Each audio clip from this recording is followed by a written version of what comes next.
Hello civil engineers, मैं राहुल कोहली आपका स्वागत करता हूं रीइंफोर्स के डिजिटल प्लेटफॉर्म पर। दोस्तों, आज का जो टॉपिक है वो है डिसमेंटलिंग और डिमोलिशन के ऊपर। जैसे कि दोस्तों आप लोगों को पता होगा कि कोई भी जो बिल्डिंग होती है उसमें क्या है, उसका एक लाइफ टाइम फिक्स होता है कि वो बिल्डिंग कब से कब तक चल सकती है। जैसे कि एक लाइफ पीरियड होता है किसी भी चीज़ का, वैसे ही बिल्डिंग का भी एक लाइफ पीरियड होता है कि वो कम से कम 100 साल तक चल सकती है, फिर 80 तक चल सकती है, 70 साल तक चल सकती है। उसके बाद हमें क्या है, उसको डिमोलिशन करवाना पड़ेगा, मतलब कि डिसमेंटलिंग उसकी करवानी पड़ेगी, पूरी बिल्डिंग को तोड़ना पड़ेगा।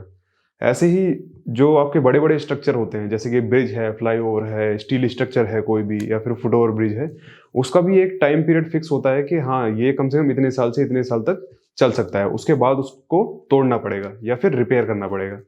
तो उसी को लेकर आज एक टॉपिक लेकर आए हैं, डिमोलिशिंग और डिसमेंटलिंग के ऊपर। इसमें हम देखेंगे कि कितनी कितनी हमारा कौन कौन सी टेक्निक लगती है और कौन कौन से इक्विपमेंट टूल्स वगैरह लगते हैं। अब बिल्डिंग्स की अगर बात की जाए तो बिल्डिंग हमें कब तोड़ने की नौबत आती है। जैसे कि अगर कोई बिल्डिंग है, अगर बनाते बनाते वो 2 3 4 साल बाद अगर उसका फाउंडेशन वीक है, कोई बिल्डिंग आप देख पा रहे हैं कि झुक गई है, तो उसको तोड़ना ही पड़ेगा। इसके अलावा हमारे पास कोई और ऑप्शन होता भी नहीं है। तो वो एक डिमोलिशन का आता है। फिर आता है अगर कोई चीज़ इल्लीगल बनी हुई है, जैसे कि कोई बिल्डिंग है, आपने गलत जगह पर उस बिल्डिंग को बना दिया है, तो उसको भी डिमोलिशन करने का आ सकता है, ऑर्डर आ सकता है, गवर्नमेंट के थ्रू ऑर्डर आ सकते हैं। एक ये फैक्टर होता है। और दोस्तों, अगर आपका कोई नॉर्मल कोई बिल्डिंग है, उसमें जो आपकी फाउंडेशन है वो बहुत ज़्यादा वीक हो गई है, और उसमें मान लीजिए कोई स्कूल है, कॉलेज है, तो उसकी अगर फाउंडेशन वीक होगी और आपको पता चल गया कि क्रैक्स वगैरह उसमें आ रहे हैं, तो उसको भी डिसमेंटलिंग करने की नौबत आ सकती है। तो इसमें कौन कौन सी टेक्निक यूज़ होती है, कौन कौन से टूल्स यूज़ होते हैं, इक्विपमेंट यूज़ होते हैं और मशीनरीज जो यूज़ होती है, आज हम वीडियो में देखेंगे। तो चलिए दोस्तों, हम स्क्रीन की तरफ देखते हैं, डिमोलिश एंड डिसमेंटलिंग। तो दोस्तों, सबसे पहले जो आता है डिमोलिशिंग ब्रेकर हैमर। तो इसमें दोस्तों क्या यूज़ होता है, ये hand demolition is also known as manually demolition. Manually demolition क्या होता है, जो हम हाथों के थ्रू मैनुअली हम जितना भी तोड़फोड़ का काम कर सकते हैं उसमें यूज होता है।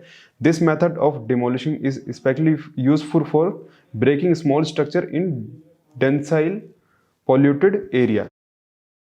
जितने भी आपके छोटे मोटे स्ट्रक्चर होते हैं उसको मैनुअली भी तोड़ा जा सकता है। उसमें टूल्स क्या क्या यूज होते हैं, पहला टूल्स जो है आपका डेवात होता है, पॉलीमेक होता है, रॉक ड्रिल होता है, चीजल होता है, जैक हैमर ड्रिल होता है और डिमोलिशन टूल हैमर होता है। दोस्तों, जो पहले आप पिक्चर में देख रहे हैं ये एक ड्रिल मशीन टाइप से होता है, इसको आप हैमर भी बोलते हैं, छोटा हैमर भी बोलते हैं।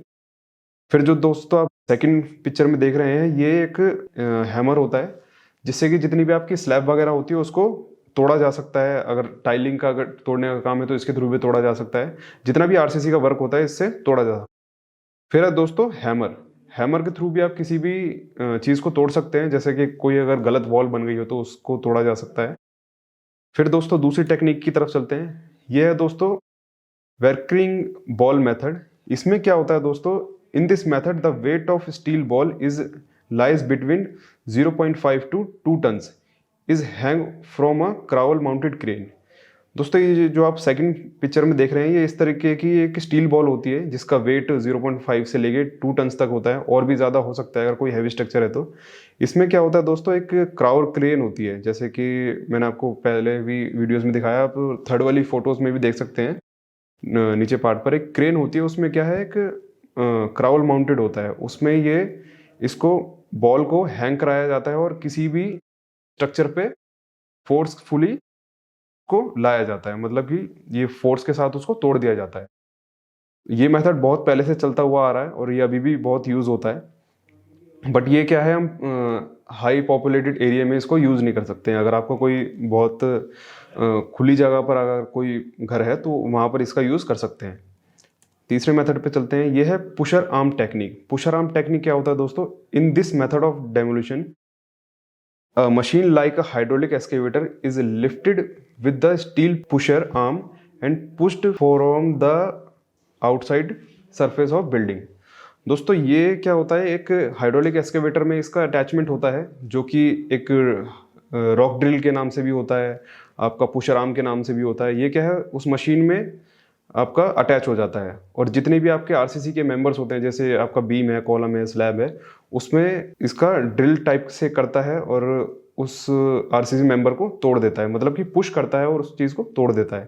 आपने देखा ही होगा कि आरसीसी मेंबर में आप जितने भी होते हैं, कॉलम होते हैं, बीम होते हैं, ये मेन पार्ट होते हैं और ये उसी पर ज़्यादा फोर्सफुली प्रेशर डालता है, तो उसके थ्रू क्या है, पूरा स्ट्रक्चर टूट जाता है। फिर आता है दोस्तों थर्मिक लेंस टेक्निक। ये किस काम में आता है दोस्तों? In this method of demolition concrete and reinforcement steel are broken by melting at high temperature. In this way of temperature of 2000 to 4000 degree Celsius is produce. अब दोस्तों इसमें क्या होता है, एक इस तरीके से जो आप सेकंड पिक्चर में देख पा रहे हैं, इसमें क्या होता है, जैसे आपने देखा होगा कि गैस कटर मशीन होती है, उसी तरीके से ये एक नया एलिमेंट होता है। इसमें होता क्या है कि एक टेक्निक होती है, जैसे कि कोई आरसीसी का मेंबर है, उसको कटिंग करना है, तो इस टेक्निक के थ्रू उसको कटिंग किया जा सकता है।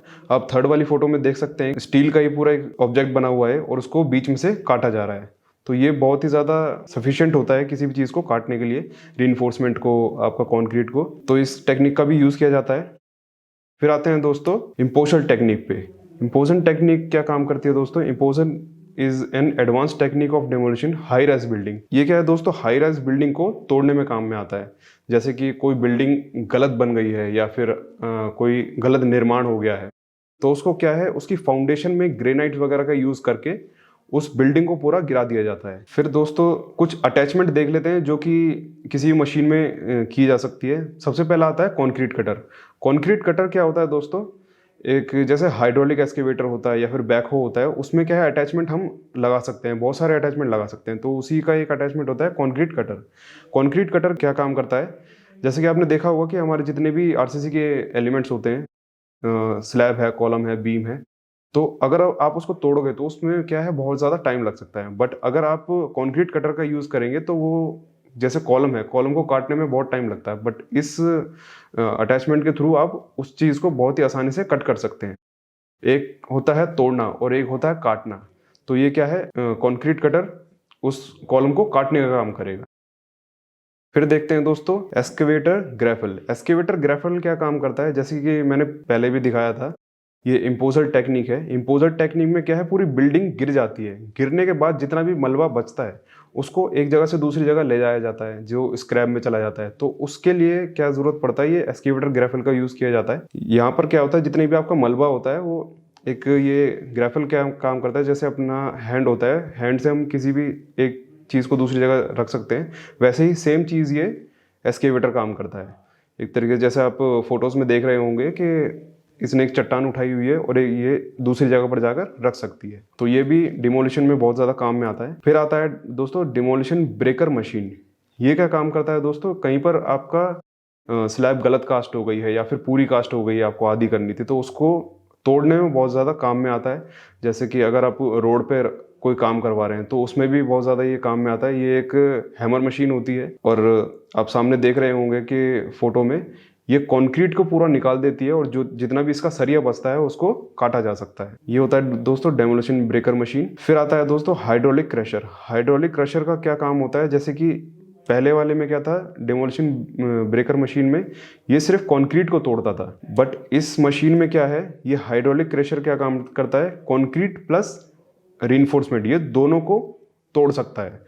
तो इसमें क्या होता है, जैसे कि बहुत सी जगह ऐसा होता है कि गलत कहीं पर स्लैब कास्टिंग हो गई है, आपका लिफ्ट पिट का जो एरिया होता है वो पूरा कवर कर देते हैं, स्टेयरकेस का एरिया बहुत सी जगह कवर कर देते हैं, तो उसको क्या है, कटिंग करने के लिए ये सबसे बेस्ट ऑप्शन होता है हाइड्रोलिक क्रशर। फिर आता है दोस्तों हाइड्रोलिक ब्रेकर। हाइड्रोलिक ब्रेकर आपने बहुत ही जगह देखा होगा कि जब भी हमें रोड पर कोई भी काम कराना होता है, जैसे ड्रेनेज सिस्टम का कोई भी काम कराना है, तो इसी के थ्रू क्या है, आप ड्रिल करते हैं, ड्रिल करके जितना भी वो सरफेस आपने ड्रिल किया है उसको एस्केवेट कर देते हैं। तो ये बहुत ही ज़्यादा काम में आता है अगर आप ड्रेनेज का काम करवा रहे हैं या फिर कोई पाइपलाइंस वगैरह बिछवा रहे हैं, तो ये हाइड्रोलिक ब्रेकर बहुत ही ज़्यादा काम में आता है। फिर आता है दोस्तों एस्केवेटर मैग्नेट। एस्केवेटर मैग्नेट क्या काम करता है दोस्तों, जितने भी हमारा डिमोलिशिंग में स्क्रैप निकलता है, जैसे स्टील रीइंफोर्समेंट होता है, बहुत सी चीज़ें होती हैं आपकी बिल्डिंग में, जितनी भी लोहे की चीज़ें लगी होती हैं, ये मैग्नेट क्या है, उस स्क्रैप को अलग कर देता है। तो उसका क्या है, एक अलग से प्राइस मिल जाता है और ये एक तरीके से मैग्नेट ही होता है। और ये अटैचमेंट किस में लगी होती है, आपके जेसीबी में भी हो सकती है और हाइड्रोलिक एक्सकेवेटर में भी लगी हो सकती है। सो दोस्तों, आप लोगों ने वीडियो में देखा कि किस किस तरीके से हम डिमोलिशन कर सकते हैं, कौन कौन सी टेक्निक लगती है, कौन कौन से टूल्स लगते हैं, कौन कौन से इक्विपमेंट लगते हैं। और आप लोगों ने देखा कि अगर कोई भी अगर बिल्डिंग है तो उसको किस तरीके से डिमोलिशन करा जा सकता है। हमारे अगर टाइम बचाना है तो कौन सा आपका मटेरियल लगेगा, कौन सी अटैचमेंट लगेगी। तो दोस्तों, अगर आप लोगों को वीडियो अच्छी लगी हो तो वीडियो को लाइक कीजिए, दोस्तों के साथ शेयर कीजिए और हमारे चैनल को सब्सक्राइब करना ना भूलें। Thank you so much.